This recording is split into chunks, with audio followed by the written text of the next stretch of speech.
Actually ನಾನು ಇವತ್ತು ಬರೋದೇ ಇರಲಿಲ್ಲ. ನಾನು ಹಾಗೆ ಹಿಂಗೆ ತಳ್ಳಾಗ್ತಿದ್ದೆ. ಜಗದೀಶ್ ಅವರು, ಇಲ್ಲ ನಿನ್ನೆ ಎಲ್ಲ ಬಂದಿದ್ದೆ, ಯಾಕೆ ಇವತ್ತು ಬರ್ತಾ ಇಲ್ಲ, ಯಾಕೆ ಇವತ್ತು ಬರ್ತಾ ಇಲ್ಲ ಅಂತಂತ ಇದ್ರು. ಬಟ್ ಇದೊಂದು ಸ್ಕೀಮ್ ಇತ್ತು ಅಂತ ಗೊತ್ತಿರಲಿಲ್ಲ. ಖುಷಿಯಾಗುತ್ತೆ. ಆ್ಯಂಡ್ ಮೊದಲನೇದಾಗಿ ಎಲ್ಲ ಸ್ಟೇಜ್ ಮೇಲೆ ನಿಂತಿರುವಂಥ ಎಲ್ಲ ತಾಯಂದಿರಿಗೂ, ಹಾಗೆ ನನ್ನ ಮುಂದೆ ಕುಳಿತಿರುವಂಥ ಎಲ್ಲ ತಾಯಂದಿರಿಗೂ ಮದರ್ಸ್ ಡೇ ಶುಭಾಶಯಗಳನ್ನ ತಿಳಿಸೋಕ್ಕೆ ಇಷ್ಟಪಡ್ತೀನಿ.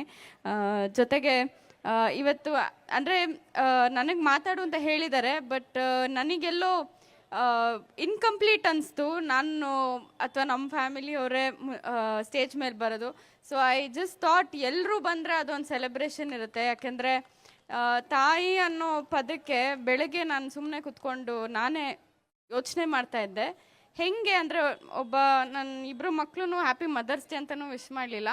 ನಾನು ವಿಶು ಮಾಡಿಸ್ಕೊಳ್ಳಿಲ್ಲ. ಏನಕ್ಕೆ ಅಂದರೆ, ಅಮ್ಮ ನೀನು ಬರ್ತಡೇನಾ, ಟ್ರಿಪ್ಪಿಗೆ ಹೋಗಲ್ವಾ ಅಂತ ಕೇಳ್ತಾರೆ. ಅವ್ರು ಟ್ರಿಪ್ ಅಂದರೆ ನಂಗೆ ಭಯ ಆಗ್ಬಿಡುತ್ತೆ. ಅದಕ್ಕೋಸ್ಕರ ನಾನು ವಿಷಯ ಮಾಡಿಸ್ಕೊಳ್ಳಿಲ್ಲ ಅವರಿಬ್ಬರ ಕೈಲಿ.